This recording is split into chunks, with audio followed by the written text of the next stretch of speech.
All right. Welcome back to the Freedom Corner podcast, the first podcast of the 2023 year. As a reminder for those of you who may have caught us last year, we do these at least weekly as we can during session to keep you updated on what's going on in the Capitol. And we will generally play these on Thursday. This year, we're going to try to play them later in the evening on Thursdays. But of course, today we're doing one early because we just started session. So today's coming out on Wednesday, but moving forward, we'll basically have them on Thursday evenings as when it comes out. So we hope that you all tune in and listen up to what the Freedom Caucus has going on. I am your host, Stephen Utroska. I have with me today our Vice Chairman of the Mississippi Freedom Caucus, Brady Williamson. Brady represents the Oxford area in Mississippi. And Brady, glad to have you on. Glad to be here and glad to be back home. Yeah, not so much glad to be back for the session as much here in Jackson. I know you'd rather be at home with your family, but you are just coming back off of your deployments. You've been deployed overseas with the U.S. Army, continuing to fight for our country and our state to protect the freedoms and liberties that we have. And so we thank you so much for your service. We are honored to have you. I know your constituents back home are honored to have you representing them and fighting for them, and now here in Jackson to represent them here in the Mississippi legislature. I'm glad to be back. Service overseas really puts things in perspective. It always does. The soldier has a great appreciation. I hesitate to say a greater appreciation than most Americans, but it's hard not to admit that I have a greater appreciation for all that we have in the United States due to the fact that I've been overseas, and I'm so glad to be back home. Yep. I'll be back for the entire session. So great. Looking forward to it. Yep. And then after session, you head back overseas for a couple more months to end out your deployment. It's likely that I'll go back for just a little bit, okay, and finish out with my team because my team's still there. I would like to say hello to the 408th and all of my fellow soldiers over there still serving. And we appreciate all you do. My team over there is doing an excellent job of being good stewards of the resources that we are given and getting them directly to the warfighter. That's much of what we do, which is kind of in line with what we do in the legislature, or what we try to do here in Jackson, is be good stewards of our resources in Mississippi. Right.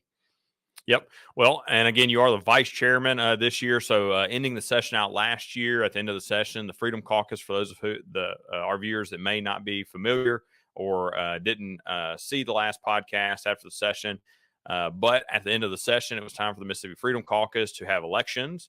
And so, of course, they elected new officers for the caucus itself. And you became the vice chairman coming into this 2023 session.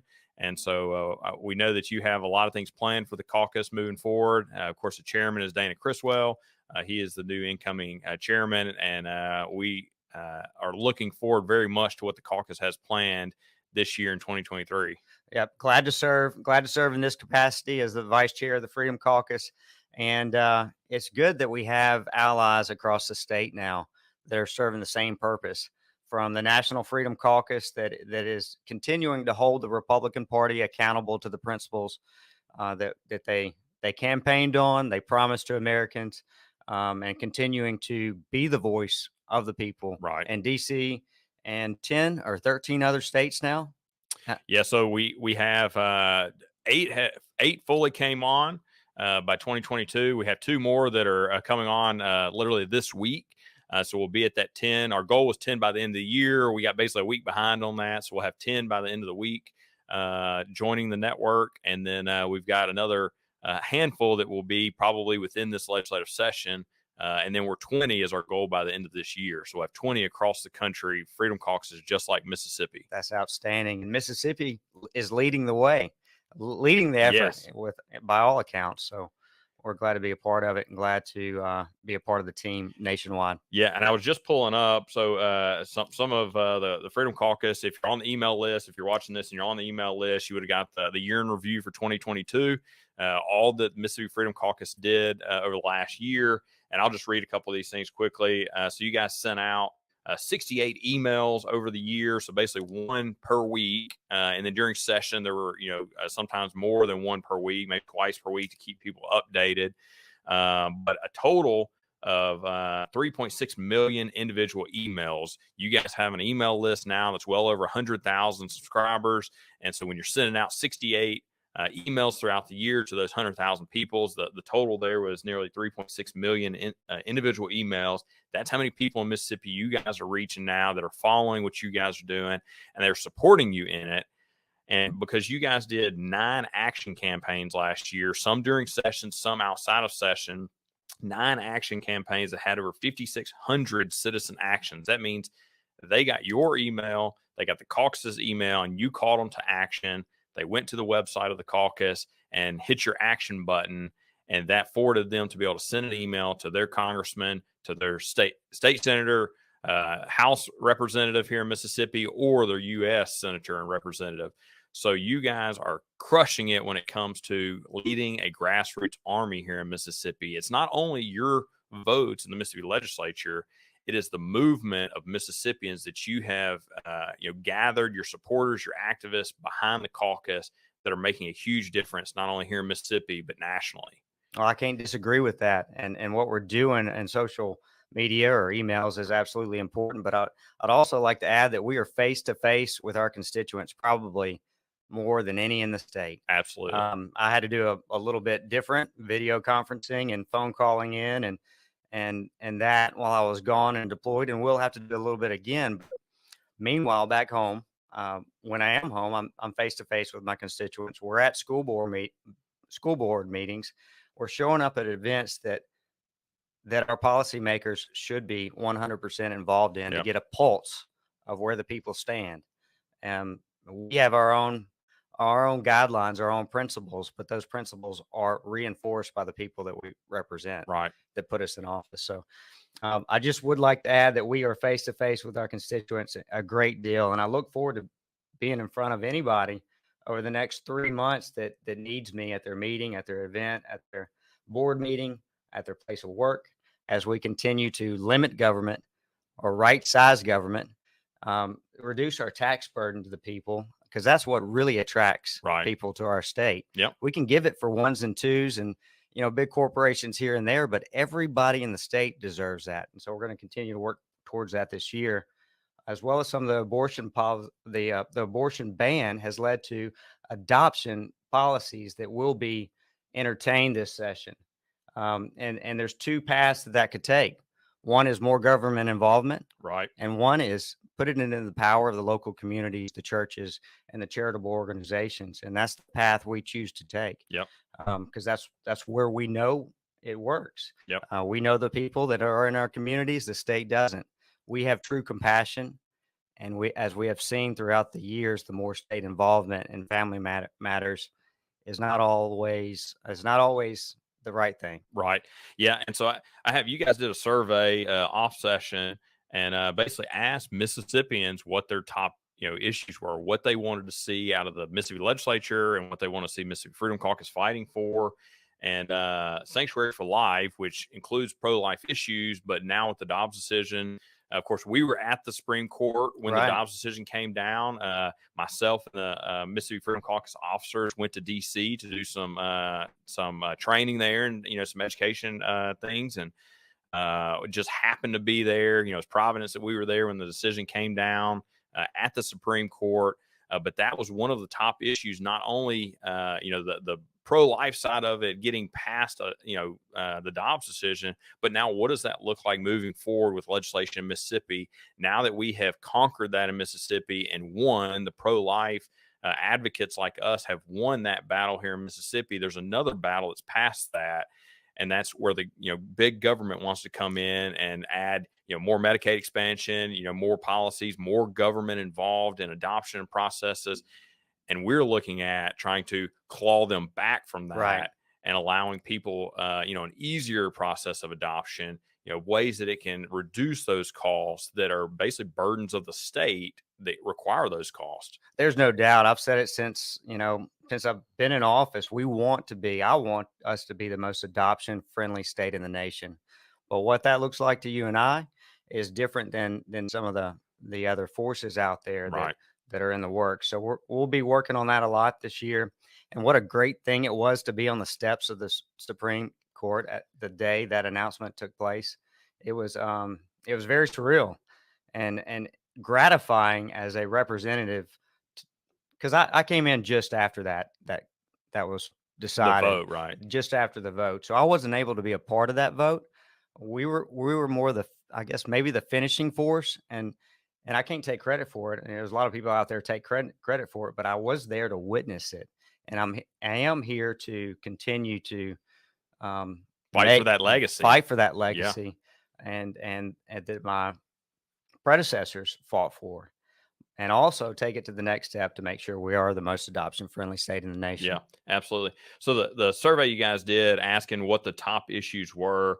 So of course we talked about sanctuary for life. So pass the Dobbs decision, what that looks like from a true conservative standpoint, and the bills we can put in for that. Some of the other top issues that Mississippians said in this survey to the Mississippi Freedom Caucus was they want secure elections, they want to oppose gun control, and they want to oppose wasteful spending. Right. I mean, all of those are things the Mississippi Freedom Caucus has fought for continuously. Last year, fought for election security. Dan Eubanks, the Secretary Treasurer of the Mississippi Freedom Caucus, of course, he introduced a bill last year for election integrity, and it was, of course, pushed aside for the Speaker's bill, and then even the Speaker's bill was, we allowed. Not we in the Freedom Caucus, but we as the legislature, as the the people of Mississippi, letting our politicians, they allowed the Democrats in the House to basically strip the election integrity bill of all the great parts that were in it. Right. And so we were left with a bill that did virtually very little. And so we're back again this year, hope to introduce election integrity bills again. And I know that we will be fighting for that. The Mississippi Freedom Caucus will be fighting for that, and hope that we can get some true election integrity reforms into place, into law in Mississippi. We absolutely have the ability to make it happen as a Republican Party. Everybody wants fair elections. Throughout the generations, it's been both ways. So now and in the future, we want elections to be fair and equitable. And the Speaker has the ability to do that again this year, and I hope he does. I hope he finishes strong in that area. If he listens, if we all listen to our constituents, like you said, the polls say, and the people that we talk to, that is one of their top 2 or 3 priorities. Right. Yep, absolutely. And then oppose gun control. Of course, that's always high on the list, and people may look at that and say, "Well, look, hey, we have great laws here in Mississippi. We're a constitutional carry state. Open carry state. There's very little, state regulations against owning firearms and this and that." But that's not what this is talking about. In the poll, the question basically is should we, implement laws in Mississippi to fight against potential federal overreach? So if the federal government, and Biden has already, postured this. Of course, Nancy Pelosi was very hard pushing this when she was Speaker. Now the Republicans are taking control. Maybe we won't see that so much out of the House, but Biden especially was saying how he wants more gun control. And we believe the federal government at some point will try to, either through tax dollars that they give to the state of Mississippi or whatever it is, they will try to be an overbearing force to strip us of our state's rights and start implementing gun control way beyond what the Second Amendment says they can do. And so I know several of our members have introduced, caucus members have introduced bills over the last few years to try to prevent that federal overreach. Other states in the country have passed bills that said if the federal government tries to overreach and start pushing back on the states for our Second Amendment rights, we will not abide in that, and we will not be complacent with that. Well, the focus should be, the punishment and the convictions associated with violent criminals. We all want violent criminals to pay the price, right, and serve their time and be out of our families and our neighborhoods as much as we can. The focus on gun control that we have as a nation right now is scary. And I don't mean to paint a bad picture, but from a military standpoint, our enemies would love that to happen. Right. The small amount of violence that we see right now would be multiplied tremendously from our enemies should that happen. That's one of the things that makes our country so strong. Who would want to invade a country where everybody's armed? Right. Right. And everybody loves freedom. But if we could continue to be told what to do and stripped of our rights and stripped of our rights to bear arms, then we become weak. Right.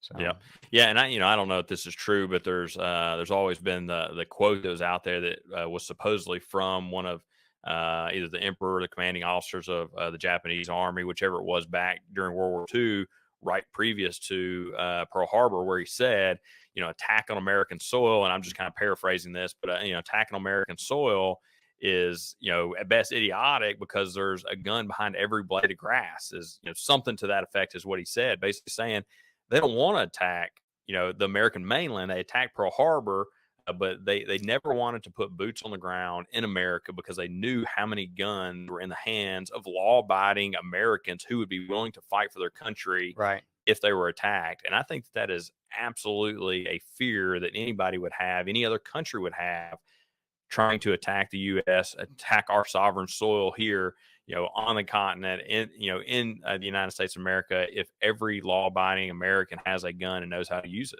And if you're the enemy trying to affect policy here in America, I mean, look at what would you do? Right. The very things that are going on right now, not just with our gun rights, but other things that are being pushed that are harmful to the United States is a tactic by the enemy, and it's working well in some areas for them.